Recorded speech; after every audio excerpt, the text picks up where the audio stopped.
10:30 बजे मीडिया में क्यों आई हो? वैसे आप लोगों को ये मालूम है कि हाथरस की घटना के बाद मुझे ऐसा लग रहा था कि शायद यूपी में बीजेपी की सरकार कुछ हरकत में आएगी और यूपी में जो मन चले लोग हैं, जो बहन बेटियों का उत्पीड़न कर रहे हैं, महिलाओं का उत्पीड़न कर रहे हैं, तो उन पर ये सरकार जरूर अंकुश लगाएगी। लेकिन ऐसा नहीं हुआ।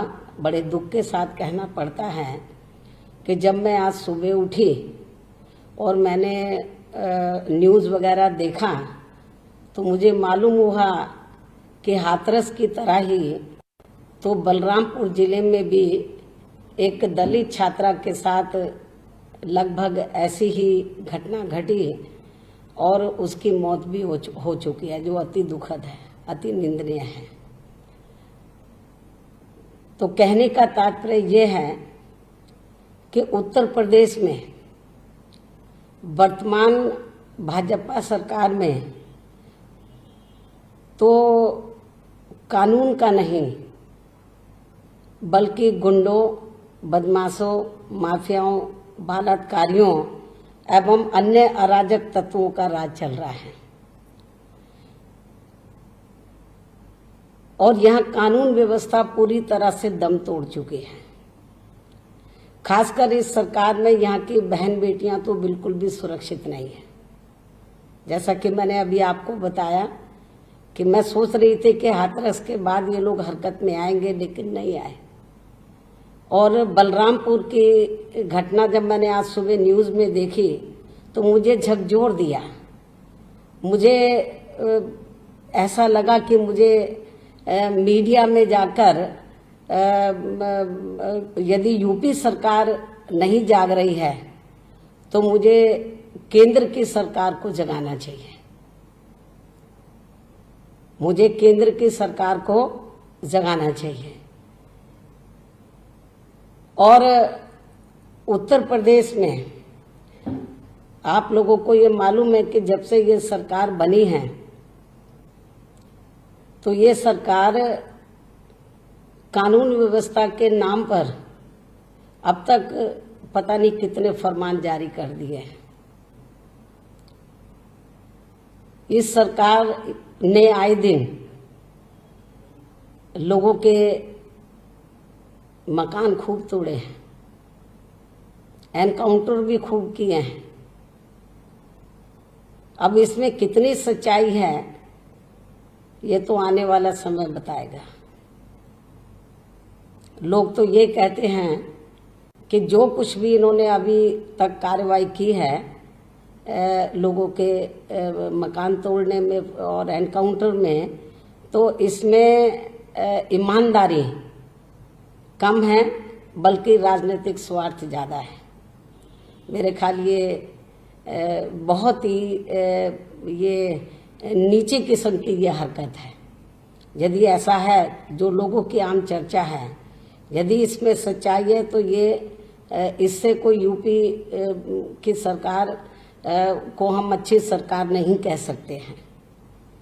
तो और ख़ास तौर से इस सरकार में वैसे तो सभी वर्ग के लोग दुखी हैं, विभिन्न क्षेत्रों में लोग दुखी हैं। हर प्रकार का अपराध बड़े पैमाने पर बढ़ा है। मैं हर किस्म का जो है क्राइम बढ़ा है, लेकिन जो हमारी बहन बेटियां हैं तो वो तो इस सरकार में बिल्कुल भी सेफ नहीं है, सुरक्षित नहीं है। इतना ही नहीं बल्कि उत्तर प्रदेश के अधिकांश जिलों में आए दिन किसी न किसी रूप में यहाँ बहन बेटियों के साथ उत्पीड़न हो रहा है। दलित समाज की बहन बेटियां तो अब यहाँ कतई भी सुरक्षित नहीं है, जिसके अनेकों उदाहरण आप लोगों के सामने हैं। और इस मामले में खासकर अभी हाल ही में हाथरस की ताज़ा घटना ने तो पूरे देश की जनता को हिला कर रख दिया है। और इस घटना के बाद जब ये घटना घटी, ये भी मैं आपको बता रही हूँ कि अच्छी बात है कि सभी पार्टियां, विपक्ष की सभी पार्टियां सड़कों पर उतरी हैं सरकार को जगाने के लिए। हम कोई उसके खिलाफ नहीं हैं, लेकिन जब ये घटना घटी और ये मालूम हुआ कि जो जिसके साथ ये घटना घटी वो दलित वर्ग की है और पुलिस और प्रशासन का रवैया बहुत घटिया किस्म का था परिवार के साथ जो है, और परिवार को लग नहीं रहा था कि उनको न्याय मिलेगा, तो मैंने तुरंत ही इसका गंभीरता से संज्ञान लिया और लखनऊ से मैंने 28 सितंबर को लखनऊ से श्री गयाचरण दिनकर के नेतृत्व में तो बीएसपी का प्रतिनिधि मंडल वहां भेजा 28 सितंबर को, कि मुझे सही तथ्यों की जानकारी मिल जाए और परिवार को मेरी ओर से ये दिलासा दिलाएं कि बीएसपी उनके साथ खड़ी है। और जब 28 सितंबर को श्री गयाचरण दिनकर के नेतृत्व में बीएसपी का प्रतिनिधि मंडल उधर परिवार से मिलने के लिए गया, तो वहां के पुलिस प्रशासन ने उनको उनके घर में नहीं जाने दिया, उनको थाने में बिठा लिया और कहा कि हम आपको नहीं जाने देंगे, तो हम उनके परिवार के लोगों को थाने में मिला देते हैं। तो परिवार के जो लड़की जिसकी मृत्यु हो गई है उसके भाई को और उसकी मां को थाने में बुलाया गया, वहां उनसे मिलवाया गया। तो अब इससे आप अंदाजा लगा सकते हैं, और वहां के पुलिसकर्मी उनके सामने बैठे रहे कि ये कुछ और ना बता दे, बड़ी गंभीर बात है। जब मुझे सारी जानकारी मिली तो मैंने बोला ये मामला अति गंभीर है, लेकिन इत्तेफाक से तो वो लड़की जिंदा नहीं रह सकी, उसकी डेथ हो गई। और इससे भी ज़्यादा दुख की बात यह है कि डेथ होने के बाद तो पुलिस प्रशासन ने उसके परिवार को उसकी डेड बॉडी नहीं सौंपी, और उनको सौंपने की बजाय देर रात में तो उसका दाह संस्कार पुलिस प्रशासन ने खुद करा दिया और उनको परिवार के लोगों को वहां मौके पे नहीं पहुंचने दिया, उनके अंतिम दर्शन नहीं करने दिए। ये क्या है? ये जंगल राज नहीं है तो क्या है ये? और जब पीड़ित परिवार ने मीडिया में ये सारी बातें संज्ञान में लाई तो मैं समझती हूँ कि ये बहुत ही ये देखकर बड़ा दुख हुआ, और पुलिस प्रशासन इस मामले को पूरे तौर से दबाने में लगी हुई है। और मैं सोच रही थी कि जैसा मैंने शुरू में बताया कि सरकार शायद हरकत में आएगी, बहन बेटियों की हिफाजत के लिए कुछ सख्त कदम उठाएगी, लेकिन ऐसा नहीं किया।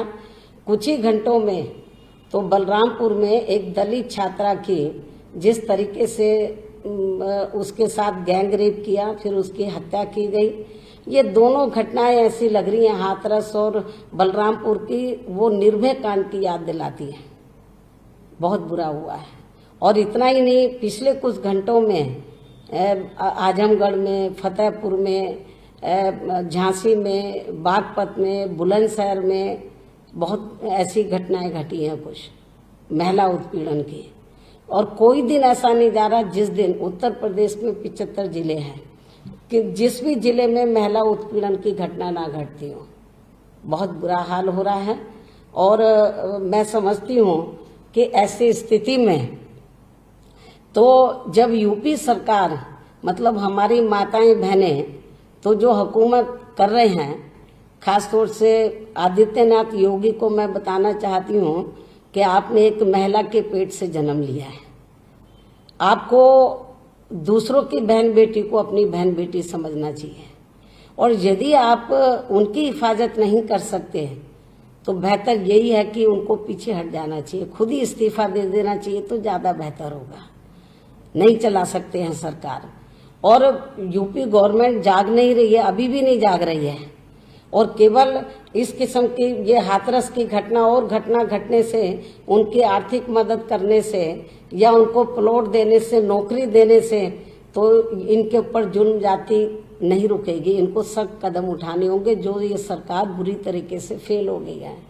तो मेरा केंद्र की सरकार को यही कहना है कि यूपी गवर्नमेंट नहीं जाग रही है। आदित्यनाथ योगी इस लायक नहीं है कि वो लॉ एंड ऑर्डर को संभाल सके। तो केंद्र की सरकार को जागना चाहिए। और केंद्र की सरकार से मेरा यही कहना है कि यदि केंद्र की सरकार ने तो आरएसएस के दबाव में आकर इनको उत्तर प्रदेश का मुख्यमंत्री तो बना दिया, लेकिन इस लायक नहीं है कि वो उत्तर प्रदेश का में बढ़िया शासन प्रशासन यूपी की जनता को दे सके। तो मुझे क्या लगता है, बीजेपी को आरएसएस के से बात करनी चाहिए, उनके शिकंजे से बाहर निकलना चाहिए। आरएसएस के आपको उत्तर प्रदेश की जनता के हित में सोचना चाहिए। और मेरा केंद्र की सरकार को यही कहना है कि बेहतर होगा तो आदित्यनाथ योगी को तो जहां उनकी असली जगह है गोरखपुर में मठ में वहां बैठा दें। और यदि उनको गोरखपुर का मठ भी अच्छा नहीं लग रहा है तो अयोध्या में राम मंदिर का निर्माण हो रहा है तो बीजेपी ये काम उनको सौंप दे तो ज्यादा बेहतर होगा। कम से कम जो आए दिन हमारी बहन बेटियों की इज्जत आबरू लूट रही है वो तो रुक जाए, और इसके स्थान पर वो किसी और ऐसे काबिल आदमी को मुख्यमंत्री बनाए तो जो उत्तर प्रदेश की जनता को अच्छा लॉ एंड ऑर्डर दे सके। और यदि नहीं बना पा रहे हैं और आरएसएस का बहुत ज्यादा दबाव है तो मेरा बीजेपी के लोगों को, हाईकमांड को यही कहना है, केंद्र की सरकार को यही कहना है कि थोड़ी रहम करे उत्तर प्रदेश की जनता पर। आबादी के हिसाब से तो उत्तर प्रदेश देश का सबसे बड़ा प्रदेश है। और मेरा माननीय प्रधानमंत्री जी से ये कहना है कि आप उत्तर प्रदेश से चुनकर आए हैं, वाराणसी से कम आपको तो ध्यान रखना चाहिए। तो मेरा केंद्र की सरकार को यही कहना है कि जब आदित्यनाथ योगी से उत्तर प्रदेश नहीं संभल रहा, या तो किसी दूसरे को मुख्यमंत्री बनाए, वरना बेहतर यही है कि उत्तर प्रदेश की जनता के हित में तो वहां पर राष्ट्रपति शासन लगाकर वहां पे लॉ एंड ऑर्डर को बढ़िया बनाए। और मैं मांग करती हूं कि उत्तर प्रदेश में जो इस समय जंगल राज चल रहा है, कानून व्यवस्था चरम पर आ गई है, तो मेरी केंद्र की सरकार से यही कहना है कि यहाँ पर उत्तर प्रदेश की जनता के हित में बेहतर यही होगा, बहन बेटियों के हित में यही बेहतर होगा कि यहाँ पर राष्ट्रपति शासन लगाया जाए। क्योंकि बहुत इनको कितना आजमाएगी बीजेपी, केंद्र की सरकार कितना आजमाएगी। अब तो यूपी में असेंबली के चुनाव के लिए ज्यादा समय नहीं बचा है, तो जब इनके बस की नहीं है सरकार चलाना तो बेहतर यही है कि या तो नेतृत्व परिवर्तन करें या फिर यहाँ पर प्रेसिडेंट रूल लगाकर उत्तर प्रदेश की जनता को, यहाँ पर जो गुंडे बदमाश है, माफिया हैं, अराजक तत्व है, मन चले लोग हैं, जो बहन बेटियों की बिल्कुल भी इज्जत का ध्यान नहीं रख रहे हैं, मैं समझती हूँ कि उनको, इनसे जो जनता त्राही त्राही कर रही है, त्रस्त है, तो उनसे बचाने के लिए यहाँ पर प्रेसिडेंट रूल लगाए। तो ये भी मेरी केंद्र की सरकार से ये पुरजोर मांग है। और आज मुझे विवश होकर, खास तौर से मैं सोच रही, मैंने पहले भी बताया, फिर इस बात को रिपीट कर रही हूँ, तो जब मैंने बलरामपुर की घटना हाथरस के बाद कुछ ही घंटों में इधर ये घटना देखी मैंने बलरामपुर में दलित वर्ग के साथ, वैसे तो सभी समाज की बहन बेटियां यहाँ सुरक्षित नहीं हैं, तो मेरा अंदर से मैं बहुत तकलीफ हुई, मुझे लगा कि ये ठीक नहीं हो रहा है ये। तो इसलिए मैं आज मीडिया में क्यों आई हूँ सुबह, मेरे को एक एक मिनट बलरामपुर की घटना देखने के बाद ऐसा लग रहा था कि मुझे मीडिया में जाकर तो केंद्र की सरकार को आगाह करना चाहिए कि बहुत हो गया है, अब बहुत ज्यादा हो गया, अति हो गई है। केंद्र की सरकार को उत्तर प्रदेश की जनता के हित में सख्त कदम उठाना होगा।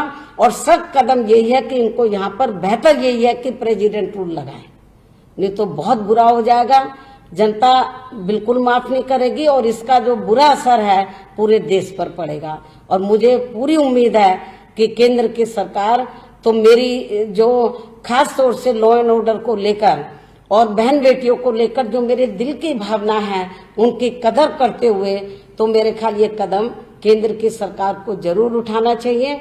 और मैंने कई बार, जबकि उत्तर प्रदेश के मुख्यमंत्री को कई बार बोला कि यदि आप उत्तर प्रदेश में बेहतरीन कानून व्यवस्था चाहते हैं तो आपको